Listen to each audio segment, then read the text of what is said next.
Vinyl Ventures crew, welcome to another edition of an award-winning show. And today we're going to be talking about building a band. We're building our own supergroups. And this is almost an impossible exercise because I think I threw the idea out there 3 days ago or so. And honestly, it's the only thing I've been thinking. I mean, you know, I've had a lot of stuff going on in real life, but I think that I've leaned on this because it's fun.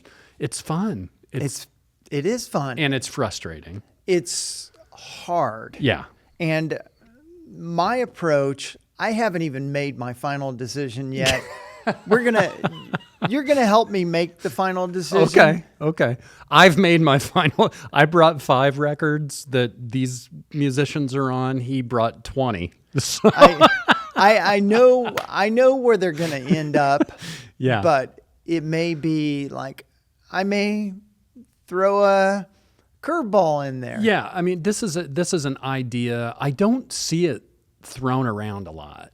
But no. Basically, you can choose either living or dead musicians to put together in a band that you think would make a really interesting combination of musicians. Maybe musicians that never even touched in their respective worlds or right. genres. And I love the idea. I'm closing my eyes and picturing the people that are in my band right now. And it both makes me excited to hear what they would play and sound like, but it also makes me laugh to think of what it would look like to have these 5 people together on stage. Yeah, because we're thinking of these people in their primes. Yeah, well, yeah. I mean, I think that's the key is yeah. You think of them in their primes. Yeah, and the ones in my band that are living in their prime were big time musicians, except for maybe one of them. But you know, there are no rules to this. No. You can have 2 guitarists, a bassist, a drummer, a singer. You can have a keyboardist in there instead of the second guitarist. You can have a multi-instrumentalist.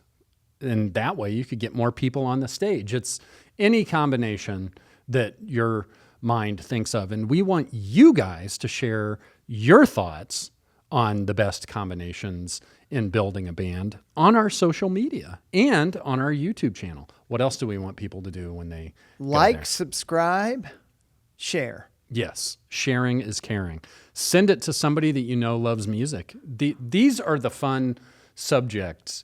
I threw this idea out a few days ago. What did you think of it at first? I liked it. I mean, and let's back up just a second because I know we're both doing drums, mm-hmm. bass, keyboards, guitar, and singer. Yes, that's my combo. So we've got a 5-piece band. Yeah, and that's pretty much the basis for rock and roll. I mean, there are some bands out there that have 15, 20 people on stage. Chicago comes to mind. Yeah, Earth, Wind, and Fire. And I love those bands. I love those like Stax or Motown bands that also have horn sections. But we're doing this as like the base. Yes. The base building blocks for a band. And, you know, it's a lot of fun. I mean, it really is. Honestly, one of the big hurdles for bands is personalities. And it happens with bands that are just 3 pieces, a la The Police, and it happens with bands that are huge. It doesn't matter if there's a whole bunch of personalities or just a few. That seems to be the stumbling block for a lot of bands that we know. So in putting these together, I didn't like grab my record. I didn't make my final decision until this morning when I was having my coffee. I went and just picked my records and I had tiebreakers. It was, you know, okay, it's this guy. Boom. That's final answer. I couldn't do that. Well, I love these exercises because they make you think about your favorite bands, your favorite musicians in ways that you maybe normally don't. You think about them in the context of the band you know them in. And now you're putting them together with people that they may not even click with. But sometimes that pressure creates great things. Yeah. So we'll see what our Build-A-Band Turns into. turns into. Yeah. So do you want to start? We're going to start with, okay, this is the direction we're going to go. We're going to go bass, drums. We're going to start with bass. Yeah. Is that cool? Okay. Yeah. Bass, drums, keyboards / second guitarist, and vocalist. And that's the way we're going to do it. So I will remove the Vinyl Ventures record, and you can reveal your Build-A-Band bassist. My Build-A-Band bassist, Peter Hook. And I kind of figured. yeah. And of course, Peter was in a couple of other bands. We can leave that one up there because I'll just put these up real quick. Joy Division and New Order. And he's now on a little bit of the outs with the band. Yeah. Which is kind of a shame. It is a shame. But he's still out there touring. Oh, yeah. He's still touring. And I've seen him several times. Yeah. And the cool thing is he does, like, this is a live album of him covering Power, Corruption, and Lies. Oh, really? Yeah. Oh, okay. So it's his version of it. Well, right? it's pretty much the New Order version, and then he always does a bunch of Joy Division songs. Yeah, but like I'm saying, like Roger Waters still does the same thing. Yeah. He'll play with his band. He'll play these Pink Floyd albums that everybody knows, and you know, does a damn good job of it too. And Peter Hook, he does some cool things with the bass. Oftentimes, the bass is almost the lead. Yeah. Kind of carrying the melody through the song. I mean, that was a hallmark, really, of that era that New Order and Joy Division played in, really. Oh, yeah. One of my favorite bassists from that era is John Taylor. And I didn't pick him because I just now thought of it. But, yeah, that's I mean, when you have these bass players, even sometimes you'll hear the music and the bass will be carrying that melody, even more so than like a keyboard player or a guitarist. And it might not like click with most people, but the bass is a lot more than just like a percussive accompaniment to the drums. So yeah, I mean, I love bassists that play that way. Yeah, and for me, the bass is almost the lead. Really appeals. Oh, yeah.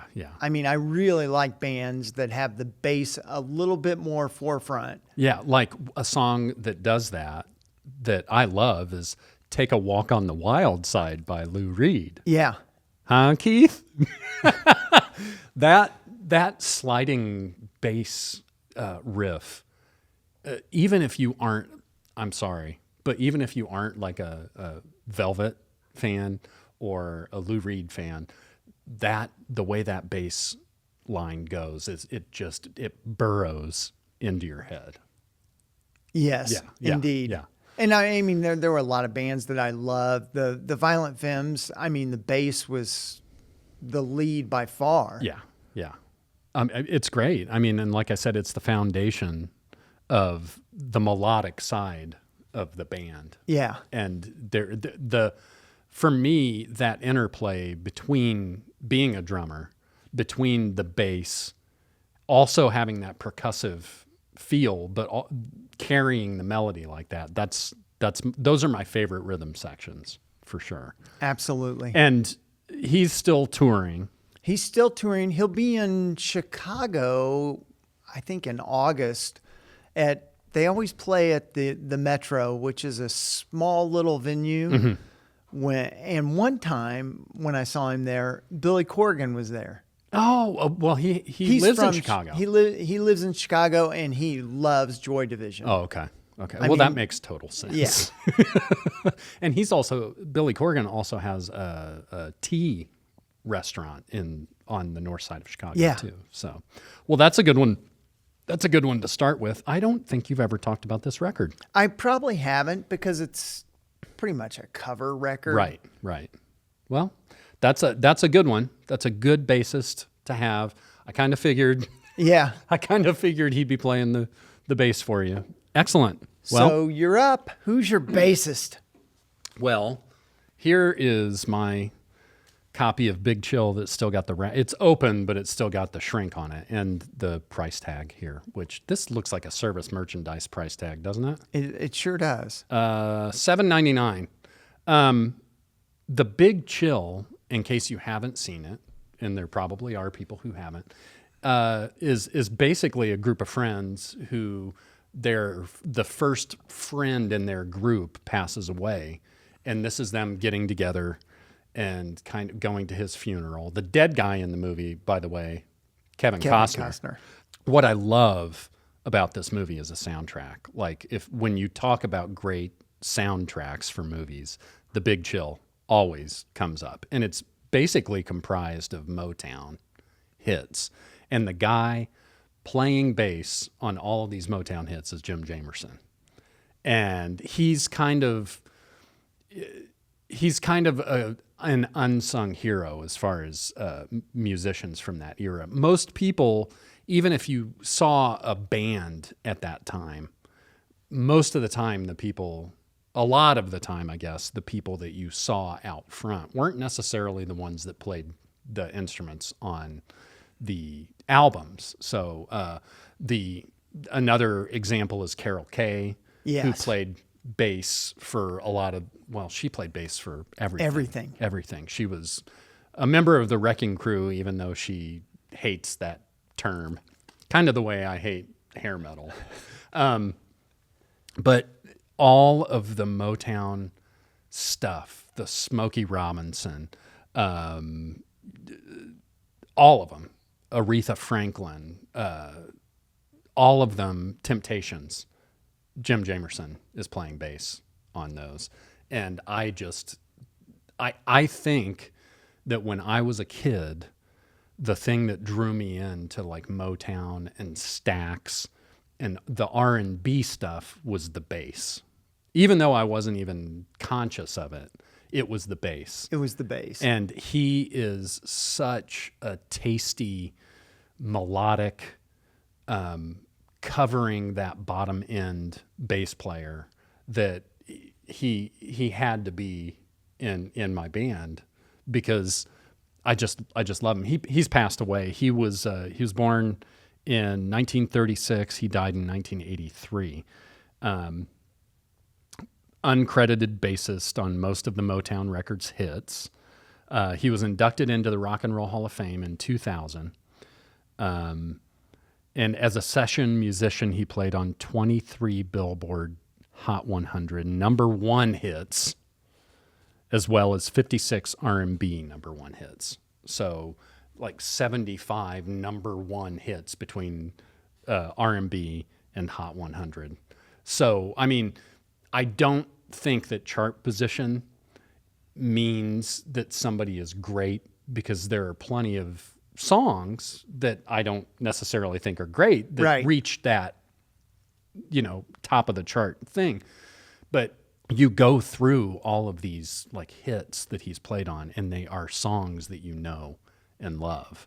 And I thought that, that foundation of my build a band had to be Jamerson. So that's why I chose him. And if you don't have, I have 2 copies of this. So I think I had one and then inherited another.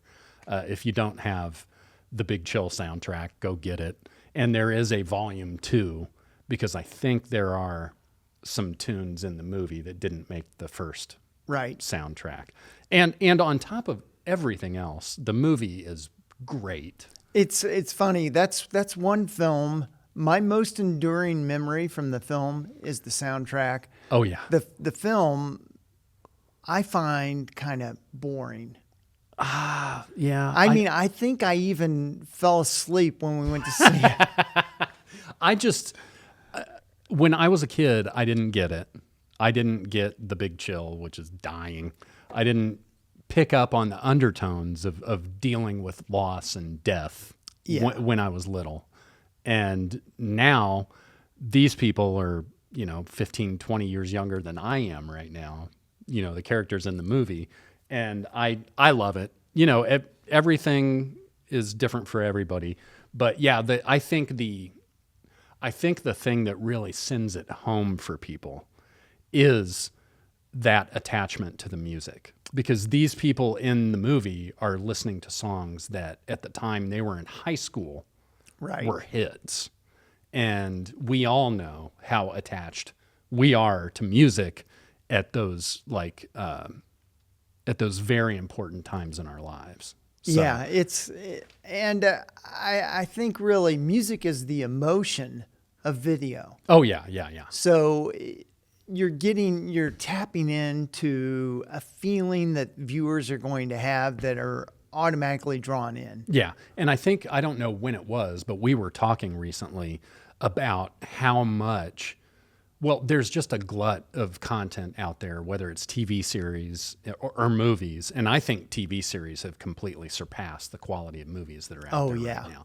But we were talking about like the first time a director or a music director really knocked it out of the park for me was Tarantino in Pulp Fiction.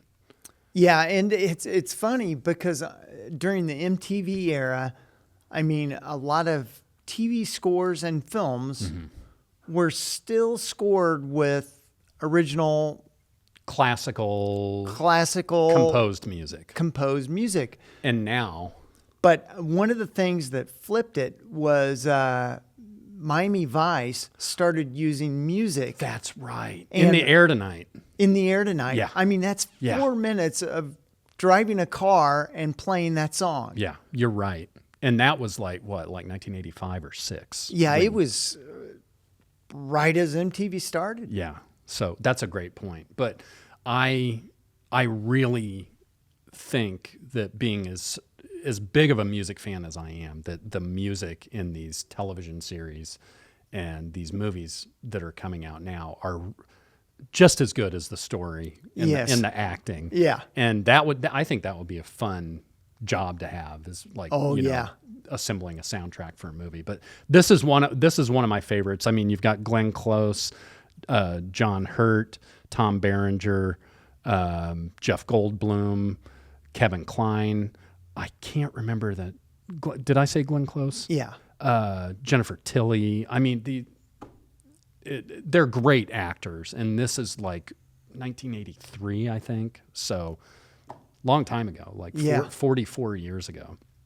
But yeah, the music still holds up. And that is my bassist. Awesome. So now we get to one of my biggest struggles, the drummers. The drummers. And I mean, part of the struggle is I love the 90s, that like late 80s, early 90s, that tribal drum sound. Like the big booming. Yeah, it's just like a tribal beat. Yeah, yeah. And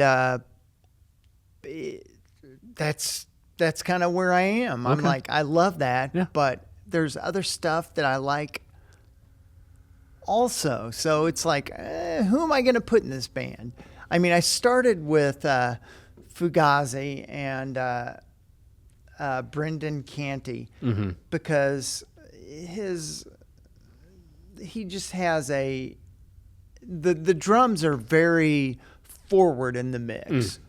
Yeah.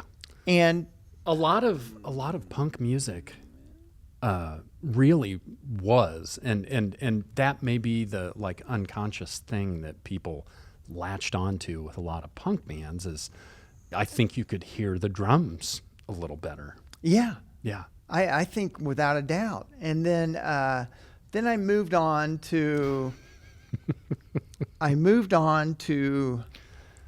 Devo. Yeah. Just because I love their sound. Yeah. But it's like, the more I thought about it, the more I thought, I don't know if this is going to work. It becomes a struggle. I didn't even have the thought, is this going to work? Yeah. One time, like I think I was siloed in picking these musicians as opposed to really being concerned about whether or not it would work. I'd love to hear the results. Yeah, and yeah, it would be great. And Alan Myers was the original drummer. He died in '83. Oh, did he? Oh, okay. That's right. And then I'm like, ooh, but the Buzzcocks. So with the Buzzcocks, John Mayer, not the John Mayer who everybody knows, but John Mayer was the drummer. He was not the original drummer. I think he came in '76, so there was another drummer before him. And I like that sound a lot. But ultimately, there was one guy who really grabbed me. Okay. Man, you really went through. I went You through. went through it. I went through it. Okay. Keith Moon's, who I settled on from The Who. And this album, I think his drumming really, it's live at Leeds, but his drumming really took a forefront. Oh yeah, I mean, I think that his his drumming in the context of the band was almost like as far out front as Roger Daltrey's vocals and as Pete Townsend's guitar and Entwistle's bass. He was such a personality, and his crazy, unpredictable personality absolutely came through in the music that he played.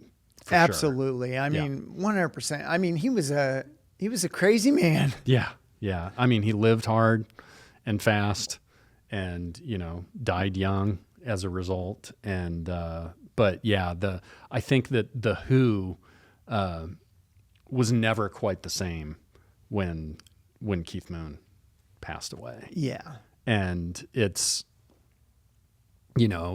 always a bummer. The same thing happened with Bonham from Led Zeppelin. He was also a very big personality.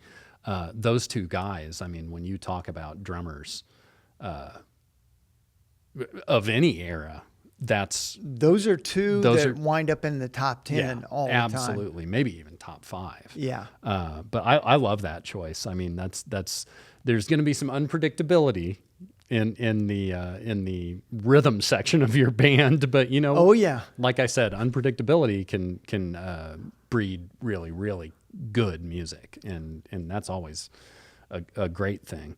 I in going through all the drummers in my mind, Keith Moon didn't even pop into my head. Yeah, Keith died in was it? Why don't I have that here? I think it was 78. Yeah. He was only 32. Wow. Yeah. Just a couple of years before John Bonham. Yes. And I think they were friends too. I'm sure they were. They kind of lived the same lifestyle. But, The Who, when you think about it, was really the first rock band to do a farewell tour. I think they did a farewell tour in 1982. Yeah, and I saw that tour. Oh, did you? Yeah. How was it? No Keith Moon. No Keith Moon. It was I don't know who the Kenny Jones. Kenny Jones. So it was Kenny Jones who played drums in the Faces. And he was only with them, I think, through 2 albums maybe. And then they kind of had some personnel changes. And then eventually Zach Starkey, Ringo's son, was their drummer for almost 30 years until last year, I think. And but yeah, I mean, when you have a band that has a member, well, all the members of The Who are extremely big personalities. It's hard to fill that hole when It someone sure is, yeah. But yeah, I mean, bringing back Keith Moon from the great beyond is, I'd love to see it. I'd love to hear what he's doing in your all-star band. That's an excellent choice. So that's my drummer. Who do you have? I know who you have. Well, I think it's probably easy to guess. Yes. And I struggled because I love so many drummers, but Neil Peart was the essence of percussion perfection. This is a guy who grew up on a farm in Ontario, Canada, and when Rush's first drummer left, John Rutsey, I guess he showed up in a Ford Pinto with his drums packed into the back of it. And Alex and Getty are like, who the hell is this guy? But as soon as he set his drums up and auditioned with the band and played, they were like, this is the guy. You're in. Yeah. And I think that was even before they knew his proclivity for poetry and lyric writing, because from that moment on, Neil wrote all the lyrics for all of Rush's music. And I'm so lucky because I was in band in school, in middle school and high school, and it was almost an unwritten rule that as a band person, you had to be a Rush person. And if you were a percussion person, you certainly had to be a Neil Peart person. And to be completely honest, at first I was kind of put off by like, why do I need to like this guy? Right? I didn't just buy into it because all of these other people that were older than me were saying that. I had to listen and learn it for myself. Yeah. So the first time I saw Rush was the Presto tour in 1989. And my mind was blown. I mean, first off, it was 3 guys on stage making that music. And, I just dug deeper and deeper and deeper into Rush's catalog. And they have become, over the years, one of my favorite bands. But he certainly was one of my favorite drummers, just because he was more than a drummer. They called him the professor. He was kind of a thinking man, sort of a philosopher, and his lyric ability was just unmatched.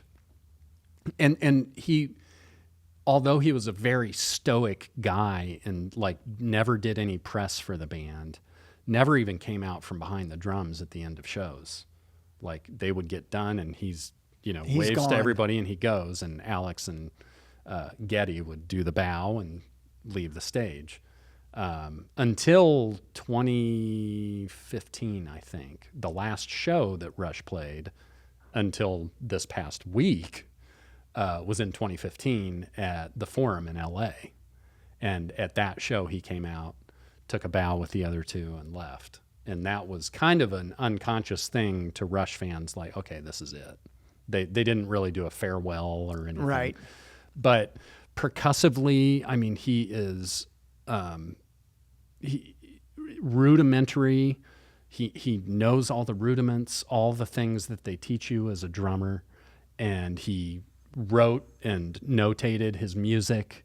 And I think in the late 90s he took lessons from, I can't remember the jazz guy's name, it's escaping me, but he basically took lessons from this other jazz drummer and completely changed his approach to drumming, at that point in his career.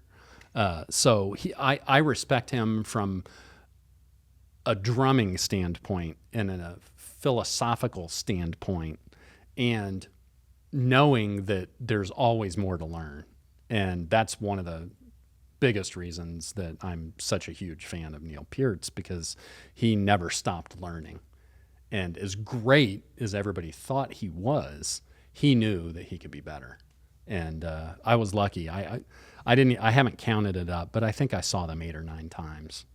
And it was, looking back, it was just such a gift to be alive at that time, but to also have parents who were like, yeah, sure. You want to go to the rock and roll show at Market Square Arena? Absolutely. And so I got the chance to see him many times, and I battled back and forth between different drummers, and it always came back to Neil. And this is, of course, Moving Pictures. Yeah. And this is my copy that I had Hugh Syme sign. That's cool. When I got to meet him. And this is their, not only their biggest selling album, but really kind of what broke them in the 80s. And I love it. It's great. And you know, they've got a woman named Annika Niles on drums, or Niles on drums now for this 50-something tour they're doing.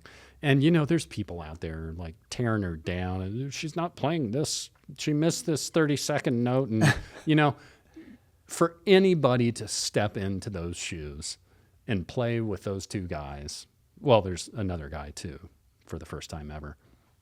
It takes a lot of courage. And I tip my hat to her, because those are enormous shoes to fill.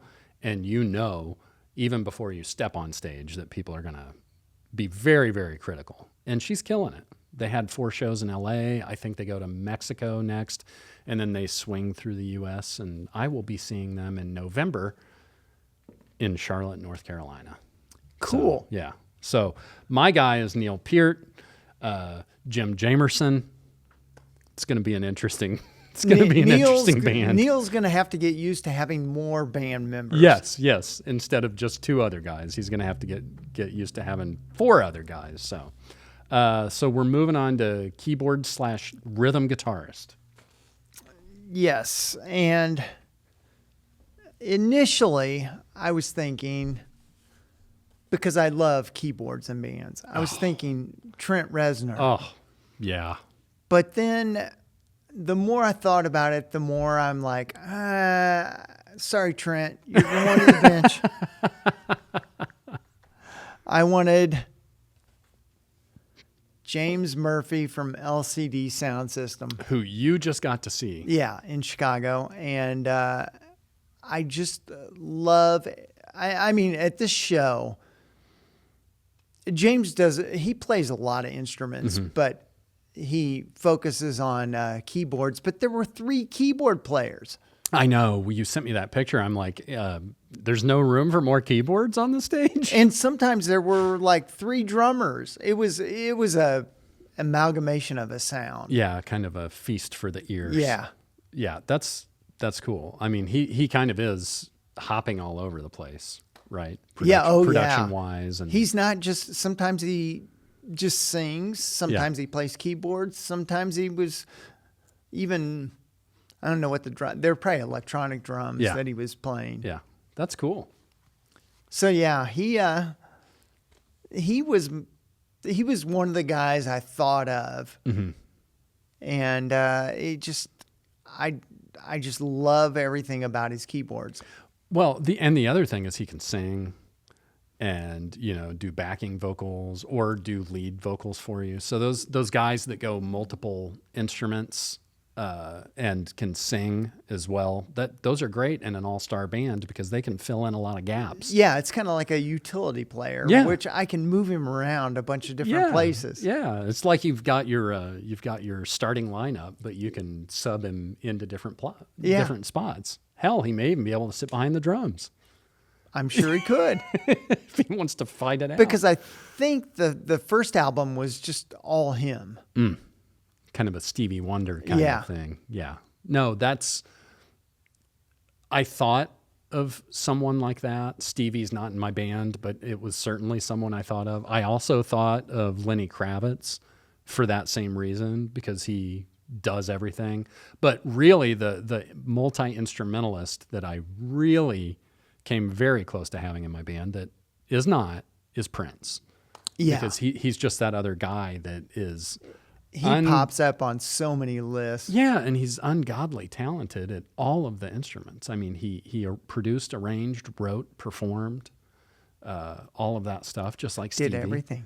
And those folks who do those multi-instrumental things, not just on recordings, but live in shows like this, that's just cool. That's like... There's something inside people like that other people don't have and can't relate to. And it's really cool. I love this cover because it's like a gatefold, like that. Yeah. It's a cool cover. Which is definitely different. Very cool. Plus that matte paper on it. Yeah, the matte paper awesome. Really does it. I mean, we're talking about the band members here, but we had to bring records because this is a this is a show and tell kind of show. Yes. And today we may be doing more telling, but we're also showing. Yes. So that's my keyboard. I love it. Well, this one may throw you for a loop. I'm ready. I'm ready to be thrown. My keyboardist / singer is none other than Michael McDonald. Good one. Because, he plays piano and he plays all that tasty piano stuff in his era of the Doobie Brothers. And his voice it's on everything in the 80s. He sang backing vocals for Steely Dan. He sang backing vocals for Kenny Loggins. I mean, he was a studio vocal guy at first, and then just kind of weaved his way into his position in the Doobie Brothers. And you and I have seen the Doobie Brothers. Yes. Not with Michael, but man, you forget they're so tight. They're so tight. Their vocals are so great in those songs. I absolutely love Michael McDonald, and because I'm such a Steely Dan fan is because I'm going here. Because you'll hear, when you hear my vocalist, I'm imagining in my head, and I don't think they've ever recorded together, I'm imagining the two of them harmonizing together, and I think it could be pretty awesome. So, but aside from that, just his piano playing and his keyboard style, I think is just very cool. And I think he plays guitar too. So he could pick up a guitar. Another utility guy. And I mean, the blue-eyed soul thing, he really kind of, at least in the last 30, 40 years, he really kind of took that mantle and ran with it. So, I mean, he can sing anything, but especially those soul and R&B hits. So he has the perfect voice for those. And he's gonna fit right into the pocket that James Jamerson is laying down on bass, because he played bass on all those songs. Yeah. Right? So I've done some thinking. Yes, you have. I've put some thought into it. This is taken over my free thoughts for the last 3 days. But Michael McDonald is my keyboard / backing vocals. Nice. Guy. So we're moving on to guitar, to the big one, to guitar. And I know we say it's the big one, but it's it kind of depends on who it is. It really is the big one. I mean, in rock music. Mm-hmm. But for me, the lead guitar is the icing on the. No, it's not it's the least important? Desirable. Really? Or least important. Okay. Yeah. I love the rhythm section, and the guitar just kind of helps out everything. Yeah. No, totally. But yeah, in the era that I grew up, the 80s metal, it was all about guitar. I mean, and they became the focal point, much to the chagrin of the men who were dressed like your sister with more makeup on.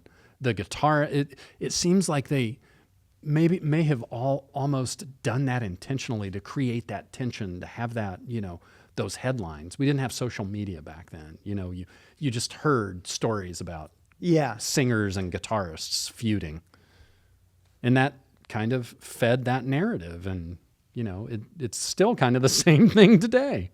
Yeah, it really is. And so I didn't know who you would be choosing, but So I gave it a lot of thought. Robert Smith of The Cure. Makes sense. And played on Susie and the Banshees stuff. And I like his guitar work. It's not in your face. It's there. Mm-hmm. It's kind of, what's the word? It's, at least in the context of The Cure, the guitar is kind of otherworldly almost, right? Yeah. Like it's a bit different. Yeah. And he utilizes it in a way that I don't think a lot of other bands and other guitarists did at the time. And I think that even though it might not be that level of importance to you, I think his guitar playing kind of makes The Cure sound like The Cure. Yeah, without a doubt. Absolutely. And so, but I'm like, I don't know that Robert's going to cut it for this band. Then I went with Bob Mould. of Husker Du. Yes. And I think where his guitar work really took off was post Husker Du with Sugar. Sugar. Yeah. And I think that's really the guitar work that from Bob that I really appreciate more. Oh yeah. I mean, nobody had really heard like guitar like Husker Du. And, obviously that band was sort of short-lived, right? Yeah. But yeah, Sugar, I know so many guitarists that are Bob Mould fans. Bob Mould he's an amazing guitarist. Yeah. Yeah. And definitely, I mean, plenty of people don't know Husker Du. Plenty of people don't know Sugar. And plenty of people don't know Bob Mould. But if they've heard any of that music, it makes an impression the way this guy plays guitar. It sure does. Absolutely. Well, I like what Bob does, but ultimately I had to. We're going somewhere else. We're going one more. I had to go with The Edge Yes. and U2 because the chiming guitar is just very different. Mm-hmm. It is, and it's a style of guitar, but it's also an effect that he uses. He uses that delay Yes. and reverb effect I love reverb. a lot, and it's again, I'm not sure that I'm not sure most people are aware of it when they listen to U2, but there is a lot going on, not just with the rhythm guitar that the Edge plays, but a lot going on effects wise to make that soundscape what it is. And the reason, I mean, U2 is a great band. They've had staying power. They were kind of, 15, 20 years ago, they were kind of the Rolling Stones of that time until the Rolling Stones really got back on the touring and recording schedule that they're on now. So these guys were doing these enormous worldwide tours, these blockbuster albums, and the band is great, but I don't think the band would be as popular or as recognizable to people if it wasn't for the Edge. Yeah. And The Edge, his real name, David Hal Evans. Yeah. Yeah. You've got two dudes in a band that go from their real names to single word names because that was the thing in the 80s It was too. the thing. I like that. Yeah, and you've been on board with U2 since the beginning, right? Yeah. Oh, yeah. Yeah. Some of the later stuff I'm not crazy about, but this early stuff really shows off the Edge's guitar. Yeah. It's very front and center. Yes. And who produced? And This is Steve Lillywhite. Yeah. Yep. And then they also had Brian Eno also produced some of their stuff too. Did Eno do Joshua Tree? I think he did. Yes. So, and that's obviously their masterpiece. But no, U2, every dude in that band is really, really good. But I think the Edge kind of gets overlooked too because he is more of a rhythm guy, more than a lead guy, and that's probably why you like him so much. Yeah. Yeah. He and I guess, and this means nothing to me because I'm musically illiterate except for liking it and hearing it, but he favors the perfect fifth interval and often plays power chords, which are chords consisting of just the fifth and the root notes that eliminate the third. Okay. So there you go. For you music nerds out there, that's you have the Edge. There you have it. He's got a style all his own. Yeah. A sound all his own. And all of these guys seem like good people too. Yeah. I mean, they've done a lot of raising money for very important charities and people around the world. And I think that not only being a great rock star, but being a great citizen of the world, these guys exemplify that. Yes. So that's indeed. a good choice. So that's the Edge. Excellent. Who's your guitarist? You can probably guess that one Yes. too, and it's not going to be a surprise to anybody that knows me. You didn't have any debate on this one. I did a little bit, but I just, Eddie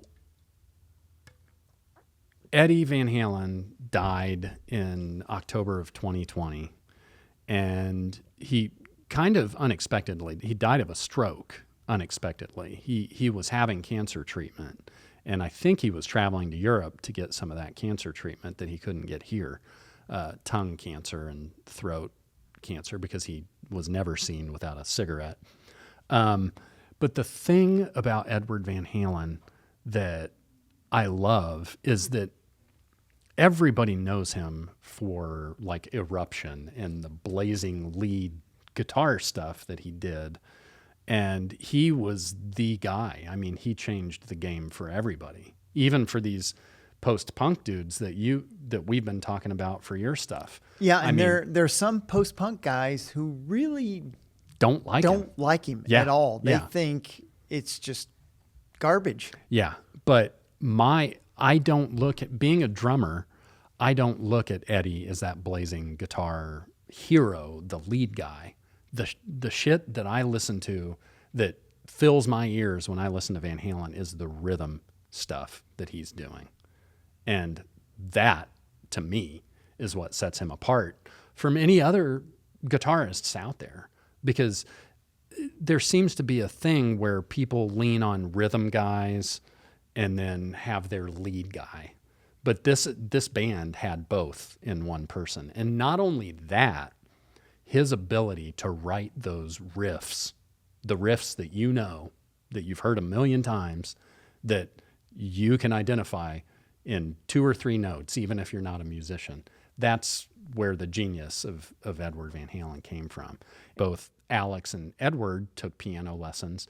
The thing is, Edward never learned how to read music. He would watch how the people would play the piano parts and play them note for note. He's a visual learner. And like did that until his piano teacher like tested him and realized that he wasn't reading the music, he was listening to it and recreating it. Yeah. So that talent went from that to, originally he played drums and Alex played guitar, and then they switched, and then that's how we know Van Halen, which is a weird detail. You don't hear about that much. No, people don't talk about it much. But when you kind of see it in Wolfgang, his son, because Wolfgang is another one of those guys that on the Mammoth albums, he sings, writes, produces, plays all the instruments, and then has a touring band to back him up. But he's a multi-instrumentalist, and obviously through genetics got that talent from his dad. But I just couldn't go with... I love the picture of Dave on the back here. I couldn't go with anybody but Edward, because I know that people, for the most part, think of him as the blazing fast guitarist, but he's so much more than that. And if you really kind of concentrate when you're hearing Van Halen songs on listening to the rhythm part, I think you're going to be really surprised, because that's something that is sort of difficult to pick out. But I find that once I key in on something, like if I'm like, oh, what's the bassist playing, and I key in on what the bass is playing, it's hard for me not to hear it after I do that. So the next time you're listening to Van Halen, listen to those rhythm parts that he's playing underneath that amazing lead stuff that he's doing, because that's where a lot of the magic lies. And when I was putting this band together in my head, I'm like, Eddie Van Halen and Jim Jamerson playing together, that's going to be wild. It's going to be different. And I would be really, really excited to hear what that sounds like. So yeah, R.I.P. Edward. And I can't wait to hear what my built band sounds like. What is your front man, your last link in your chain here, your front man, your singer? So I struggled with 2. Of course, I'm going to keep the theme going. So initially I thought hey, let's put Jim Morrison up there. Which is exactly what I thought, because we were talking about the Doors the other day when we Yeah. were driving back from Terre Haute. And the more I think about it, the more I'm like, Jim, you got to go to the bench, buddy. That surprises me. I love everything Jim does, but I'm going with Oh my gosh. Perry Farrell. I can't believe that. Of Jane's Addiction. That's a curveball. Yeah. Yeah. Why's that? Do you just want to introduce chaos into your band? Well, they're both chaotic. Oh, yeah. I Yeah. mean, and that's part of it. You're right. You're right. I They mean, are. I think Jim may even be more chaotic. Yeah. Because he's not here because of his chaos. Yes. And I mean, you look at the stage performances. Oh, yeah. They were just out there. Very similar. Yes. Yeah. Yeah. Very similar. But Perry, another fake name. Perry was born Perez Bernstein. Perez Bernstein. Okay. I have never heard that. Yeah. Wild. And it may be Peretz. I don't know. Yeah. Yeah. It's in there. I've never heard his original name until I just read it. That's wild. Yeah. I've never been a huge Perry fan. I've liked Jane's Addiction, but his voice has always kind of been what keeps me at arm's length. But the other side of that, the thing that he would bring to the band is the business acumen and the ability to organize and manage, because I mean, he's the guy behind Lollapalooza, and the festival industry for music wouldn't be anywhere near what it is if it wasn't for Perry Farrell or Yeah. Perez Bernstein. Is it Bernstein? Yes. Perez Bernstein. And he was born in New York, in Queens, and his mother committed suicide. Oh, And the family moved around a little bit. I think they moved to maybe Florida next, but it was just, they moved to North Miami, Florida. That's where he was a teenager. huh. I did not know that either. And he was influenced a lot by the Beatles, the Stones, Led Zeppelin, Sly, and James Brown. Okay. So a heavy R&B Yeah. influence too. Kind of not just frontmen, but like showmen Yes. for sure. Yeah. And I think both him and Jim were great showmen. Yeah. I think that, there is a distinct, they intersect with certain people, but you have your showmen, you have your lead singers, and sometimes you get both, right? Yeah, absolutely. Yeah. And then he wanted an adventure in life and caught a bus to California. And the rest is history. Yeah. That's wild. Because to go from Queens to Miami to California, a lot of people did that. I had no idea he was from New York. Yeah, I just always associate Jane's Addiction with L.A. Yeah, that's when he's there in his late teens and Yeah. living in a squat house basically. Yeah. And I lived in South Florida for a while and went to school, and it was wild. That was in the early 90s. It was wild down there then. I can't imagine what it was like in Southern Florida, in Miami for him when he was there.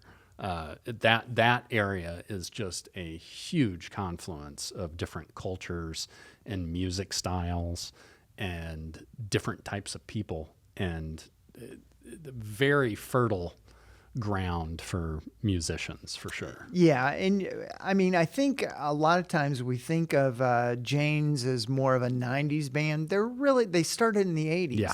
Yeah. And had their first big hits in the 80s. Yeah. Yeah.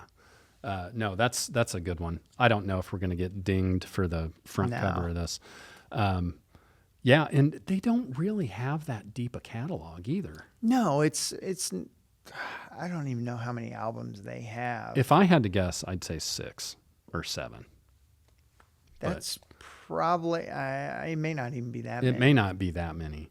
And that's that kind of, there's a lot of things that kind of denotes. 2 years ago, they were touring for not very long, and those two dudes had a fight on stage, and they haven't been back together since. They're done. Yeah, yeah. But this is going to surprise you. They only had 4 studio releases. Oh, so it's even less than I thought. Yeah, I mean, and the first one, the live album, yeah, that doesn't show up in studio releases.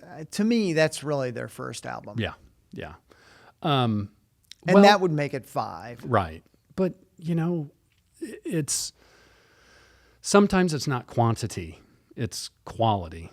Yes. With my last one with Edward Van Halen, I mean, that band only did 10 studio albums over the course of between 1978 and their last one was 2012. 10 studio albums. That's surprising. They did 4, maybe 11, because originally they did 6 with Dave, 4 with Sammy, and then another one with Dave. So it's 11. But even 11 studio albums for that length of time, that's not a lot. No. When you consider how many bands were doing like an album every 8 months in the 70s and into the 80s. Yeah. And that's one thing that, in Van Halen's case, I just wish they could have just gotten along and made more music. But, some people say you can't always get what you want. True. Right? But you get what you need. Yes. Or should I say Rolling Stones? Yes, yes.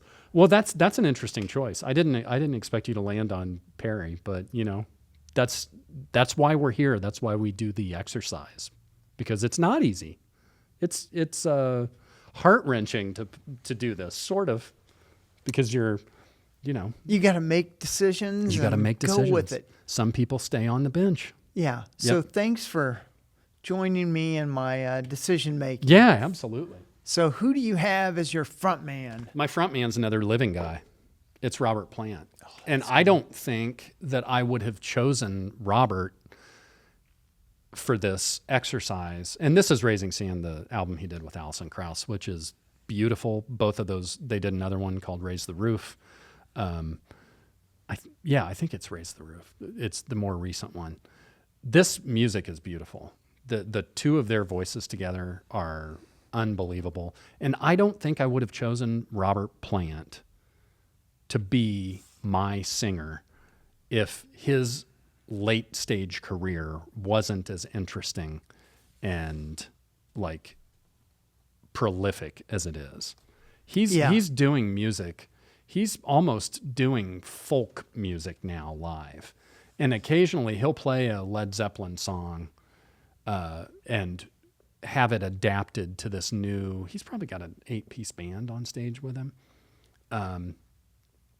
He'll play these Led Zeppelin songs and like tear them down to the foundation and make them sound completely different than what because his limitations as a man in his late 70s, he can't sing Black Dog the way he did in 1970. He's adapted. Yeah. And I respect that. I mean, I hate the fact that Led Zeppelin hasn't like toured, but at the same time, I respect it. I mean, they did the Page Plant stuff in the 90s, and I saw every one of those concerts I could here, all over the place. I absorbed as much Page and Plant as I could because I knew there was a real good chance that's the only time I'm ever going to get that opportunity. And then they did the Thank You performance, which I think was actually 2003. It was a long time ago. It might have been 2008. Yeah. I can't remember, but there was a worldwide lottery to get tickets for that show. Yeah, that was impossible to get tickets to that 15,000 people and millions upon millions are trying to get tickets to that. So I didn't see that.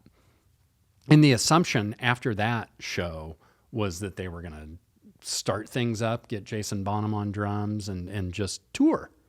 And Robert's like, I don't want to be a novelty jukebox. I don't want to do that, much to the chagrin of the other guys in Led Zeppelin. So I respect him for that too, because I Yes. think too often in today's world, people don't have contact with their weaknesses. People only, just go forward with what they think they're good at. But for someone like him, who was the lead singer guy for years, for him to say, hey, I can't do that anymore. I don't want to. I want to do this. I want to follow, my heart. I want to do what my gut is telling me. So he gets the spot, not just because of the way he sounded in his heyday, but for the way he's handled himself in his later years. So, as much as I love Led Zeppelin, and I would have loved to have seen them, it makes me appreciate even more the films and the live recordings. And if you haven't listened to How the West Was Won by Led Zeppelin, it is just it's a masterclass in bombastic rock and roll. It really is. And I was lucky. As soon as I saw that, as soon as that was available on vinyl, I'm like, snatch it up. What was that? Snatch it up. Maybe Jacob can sample that little thing and make a new theme song. But no, I love Robert. I love Alison Krauss. Her voice is also just amazing. So yeah, Robert. So let me go through my band, and then you can go back through yours. Let me put the Vinyl Ventures record back up here. My band is Robert Plant singing, Edward Van Halen playing guitar, Michael McDonald keyboards, backing vocals, Neil Peart on drums, and Jim Jamerson on bass. So that's a wide spectrum of people in the R&B and rock world. So who are your guys again? So my guys, I'm going to start on bass. Yep. Peter Hook on bass. Mm-hmm. And then I've got on drums, Keith Moon. I forgot about that. And then on keyboards, James Murphy from Yep. LCD. And he can do a variety of other he things. can do a bunch of other stuff. He can do backing vocals, all kinds of other stuff. Then we have the Venerable Edge on guitar. Oh, nice. With those chiming guitars. And then Perry Farrell on vocals. on vocals. Did you come up? We didn't discuss this. This is off the cuff. Did you come up with a name for your band? I didn't. I did not either. Okay. Well, maybe the folks out there can come up with a name. Yeah, for, name our bands. Name our bands, and we also want you guys to give us your bands, and we're keeping it to 5 people. But even, you know what? If you want to make it a 4-piece, or if you want to make it a power trio, feel free. Yes. I like the way we approached it with 5 folks, because you have that keyboard / rhythm guy that can like do different things and add different textures to the music. But I loved doing this, even though it was very difficult. It kind of brings the folks that are not around anymore kind of back to life. Yeah. You kind of think of them in a different light than the one you know them for. And that's always a fun and emotional thing to do. Because all of these folks in my band are people from times in my life where music was vital to my happiness and my survival. And that's been the story as long as I've been around. I mean, music has just been a driving force in my life, and it's just fun to talk about these folks in a different light. Yeah, and I think for me, I definitely picked people who I admire and listen to a bunch. Yeah. Yeah. Just because I'm building a super group. Yeah. I might as well. You're going to be the manager. I'm going to be the manager. You're going to be no. You're going to be the tour manager. You're going to be the regular manager. You're going to be the PR guy. You're going to be responsible for taking the brown M&Ms out of the candy dishes backstage. You're going to have to do that. Oh, right, because I've got Eddie. Yeah. I don't have to do that. I just got to make sure Keith shows up half drunk. And has his drugs. Well, we want you guys, like we said, we want you to go to explore that YouTube channel space, because there's so much great stuff there that Jacob Hansen and Keith Toombs and Jay Fields help us get from idea up here to the beautiful things that you can sift through on the YouTube channel. But go to the social media and check that stuff out. Message us on YouTube. Tell us your band that you want to build, and tell us what you think about ours. And if you have any name ideas, send those along too. Mostly, we just want you all to enjoy that music collection. It's a gift. I know I kind of sound mushy talking about it, but music is a gift to all of us. And not only is it a gift right now, it is a time machine that can take you back to all the greatest and sometimes not so great points in your life. And we're all lucky to have it. John and I are lucky to be here and share this with you. We just want you to enjoy that music. Have a great time, and we'll see you all the next time around. It's a final adventure.